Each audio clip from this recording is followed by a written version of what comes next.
Okay, today we're going to talk about, it's kind of a difficult subject to talk about, especially when you've had an ill loved one or anything. But anybody had to bury a parent yet? I'm sure if you haven't, you will. And with the way that people are living longer these days, if you haven't faced it yet, you will. And chances are, children are going to have to face that one of these days too. We're going to talk about euthanasia at the government level. What are the European views of it? What are some religious beliefs? And generally, what do citizens think? Generally, in Europe, the practice is a little bit more accepted than it is here. Certain governments recognize it as a certain human right to be able to pass away with dignity.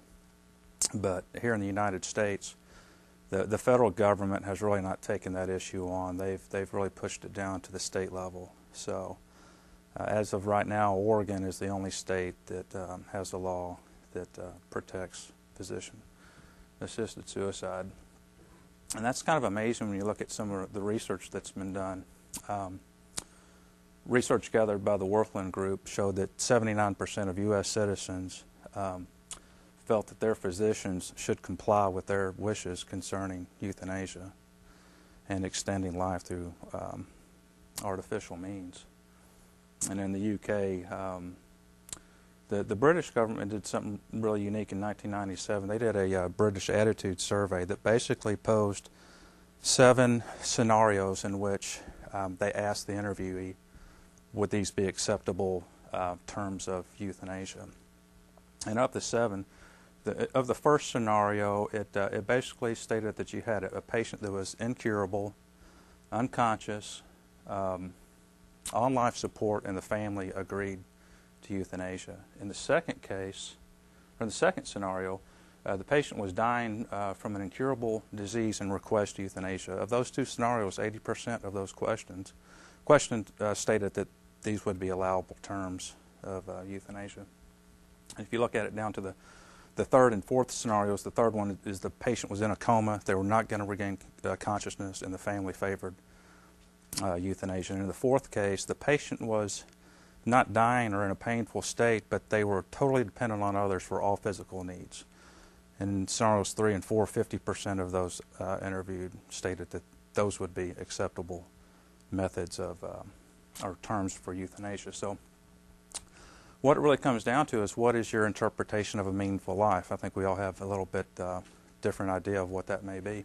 If you go back and look at the cases in Oregon, a report in 2005 USA Today, in 2003 only 0.14% of the deaths were physician-assisted suicide. And of those, they went back and they, prior to the euthanasia process, they went back and asked these patients why it is that they chose this. And 84% of the patients feared losing their autonomy. And another 37% worried about becoming a burden to their family. And 47% worried about losing control of bodily functions. So that kind of helps explain why, some of the reasoning into why people think this way. But you also have to consider it from a religious standpoint. We're going to talk about a couple different religions right now. In an article entitled Euthanasia and Christianity, it didn't only look at Christianity, it looked at a couple of the different religions. And Hindus basically believe in karma. So they believe that by ending a person's suffering, that creates good karma for them, but also by ending a life, that's negative karma.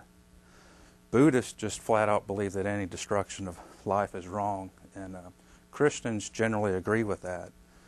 If you look at it from a biblical standpoint, I only know of one case where euthanasia is mentioned, and it's when Saul asked a soldier to end his life.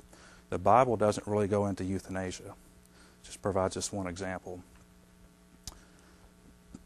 That being said, you can go back and look at the 10 Commandments, and it's just your interpretation of what's written in the Bible. You can kind of, people construe this several different ways.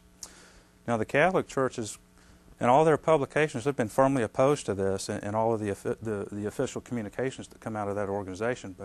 And Lutherans are generally the same. But in their 1992 statement titled "End of Life Decisions," It's written, and I'll quote, that when life-supporting measures will not improve a patient's condition or prevent death, it may be morally responsible to halt treatment and allow death to occur.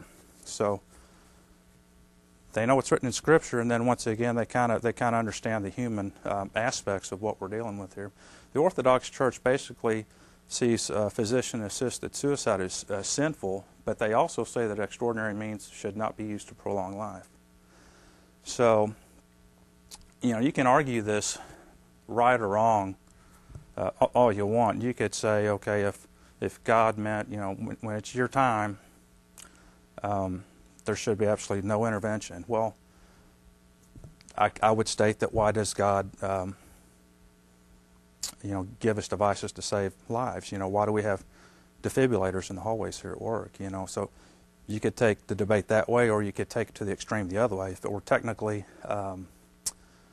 if there were no technical challenges to keeping a human body alive for the next 100 years, but there was nothing gained from it, is that the right thing to do? So in conclusion, friends, I'm not here to argue whether euthanasia is right or wrong. I'm just here to argue that as a patient, that should be an option to all patients after mental evaluation, physical evaluation, and spiritual evaluation. Thanks.